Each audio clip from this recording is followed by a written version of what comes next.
na ay makaigsunan, mag-uban, aron nga malipay po sila nga nada sila koneksyon. Even mawala may nagtuo ko nga nagimingawon sa mga mag-igsuon, pero ang koneksyon magpabilin sa inyong halinhi. No? Magpabilin mga kaigsunan. Kay dito niya sa langit, basta dili lang ta magsaad-saad. Aron nga mag-adto gid anang langit. Buhaton gid nato maigsunan ang angay nato nga pagabuhaton. So salamat kayo mga igsoon sa inyong support sa amo dinhi. Amo gyud ning gikalipay pagayo. Sa may plano sa Ginoo, napa may mga plano nga giplastar pero akong gitan-aw medyo na ay mga conflict makigsunan. So kami mosugot ra gyud Mrs. og unsay pahiluna sa Ginoo.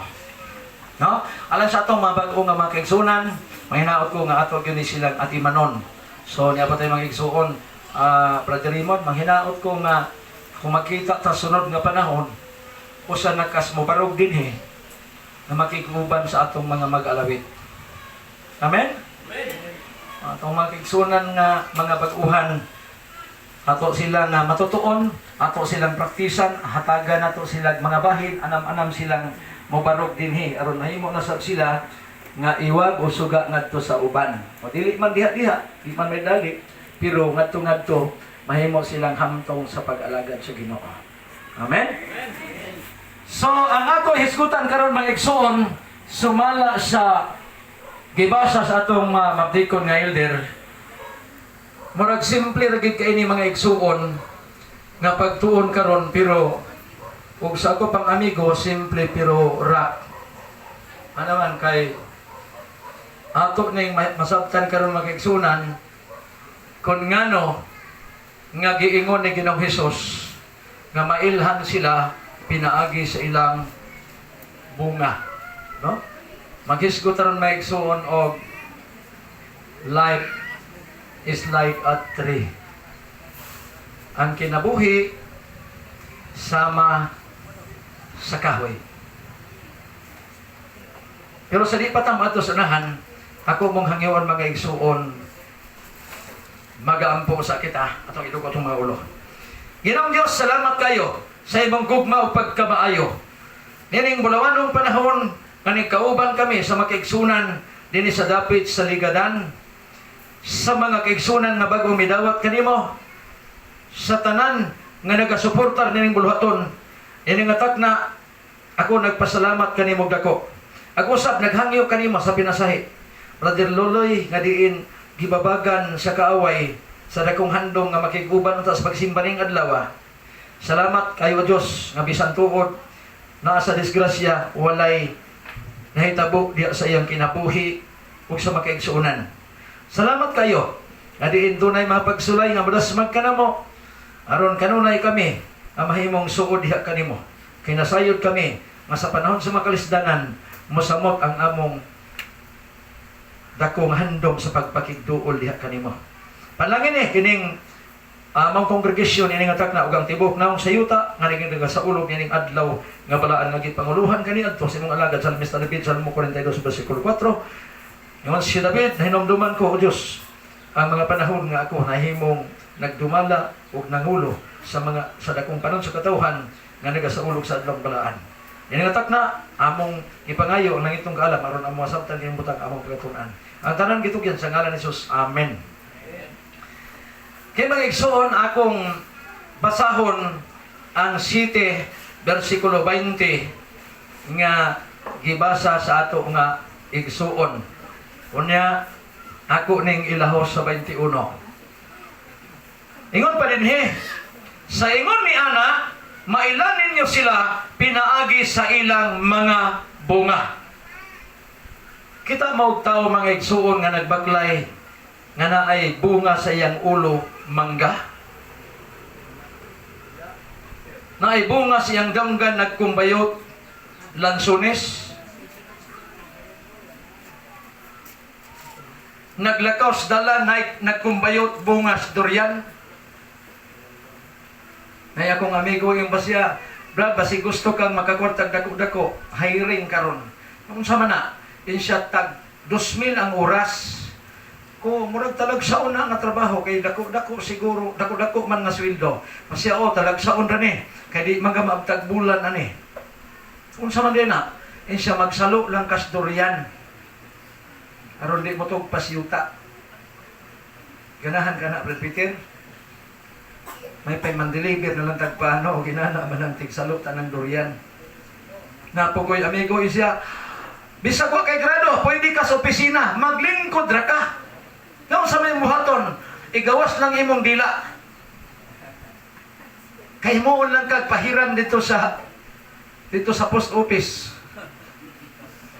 Agwanta ka kag sa kahapon ana ra dito nga imong dila nagdiwal. Inyuha na ng trabaho Ingon din maila sila pinaagi sa ilang mga bunga. So kining bunga mga igsuon nagpasabot ni og mga buhat. So ang gingon ni Kristo nga maila ninyo sila wa ni magisgot og kahoy as in kahoy kung dili tao nga gipakasama og kahoy. Nga diin dunay bunga. Sa 21 ningon, dili ang tanan ningon kanako Ginoo magasulod sa gingirin sa langit kun dili kadto lamang nagtumas kabuton sa mga tuwa sa langit. Buti pasabot kini di ang bunga nga gisgutan sa 20 mga buhat dai nato ni mga igsuon. Mabitaw na nga magkakuha tag mga hamiling kalagmasyan mao ni ang bunga sa among paghagaw. Amen. Unya magpista ang langit kung doon ay usa ka kalag moduol sa tiilan sa Ginoo. Mo ni ang bunga sa mapaghago. Dito may igsoon sa Occidental, while magbutis mo na, usa ka igsoon miduol sa, "Brad, lami no? Kanang lami kaya ang piling nga naay atong gitan-aw nga midawat sa Ginoo, resulta og bunga sa atong mga paghago." Abot igsoon, nalipay ba mo nga ni atay bag-ong mga igsuon nga nakig-uban nato? Salamat, nadungog ninyo mga bag-ong mga igsuon. Huwag ako naglaom ang inyong koneksyon ngadto sa atong bag-ong mga igsuon kay ingon nga mga bata pa sila sa pagtuo. Inyo gyud ning atimanon mga igsuon. Labi na sa atong mga elder giasaynan sa Ginoo. Sama kang Pedro, pagkan-a ang akong mga karnero. Tanaw na to igsoon, atong i-probe kung kining tao kahoy ba? Marcos 8:23 asugod sa 22 nagingon, "Ogo niya miabot sila sa Betsaida, og dihay usa ka buta nga gidala sa mga tao kang Hesus, og nangamuyo sila kaniya nga unta iyang hikapon kini siya." Nga naman, kay si Kristo sa kuningon, banggiitan nga doktor.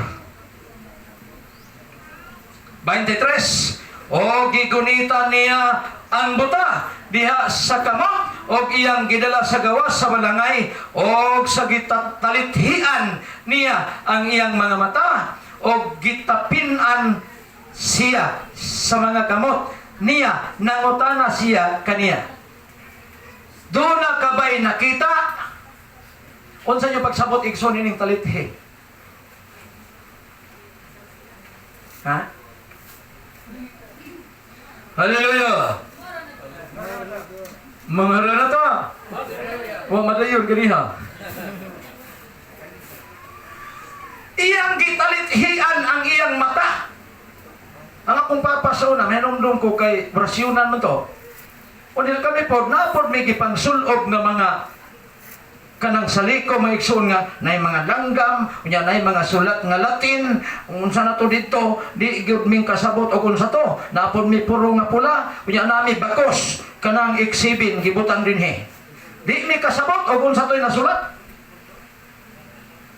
Pero yung sa papa, mabukal gani ning eksibin na ay kalaban. Nahinumdum ko niya, basta manambal na siya, gitawag to tawal. Iyang gitawalan. Nya sa Biblia, talithian. O nang anaon ng alimpulo, bradera, kuniyot niyang delikado, tuthuan, delikado guwa kapanot bras. Kay basig na ay madala. Gitalithian ni Kristo. Ang iyang mata, gipangutanag, naabakay nakita. Sa ato pong espirituhan nun usay na atay gustong makita, gusto na itong masaptan. Pero di ta usay kasabot. Nahinomdom kong magsurban, ambot kung kita na ang social media, si magsurban man God. wa lang may magkita gyud personal pero amigo kay mi ana. Ano man, mga kanta niya sa una kutob sa mugawas. Mo'y akong kapital nga magsigi kog kahubog. Mubalhin na po kong yoyoy. Philippines sa secret history according to our pirti na kong makasumay-sumay. Ngayon pas magsurban, mga igala, sawa pagyud mi musikat, si yoyoy, duha magyud mi. Akong gitawagan si yoyoy, kay gusto ko nga mo-apply mi pagka-artista. Mi ato mig Manila, mi apil mig Lumbay sa artista. Sir, gusto ming mo apil pag-artista. So, kinsa na mo?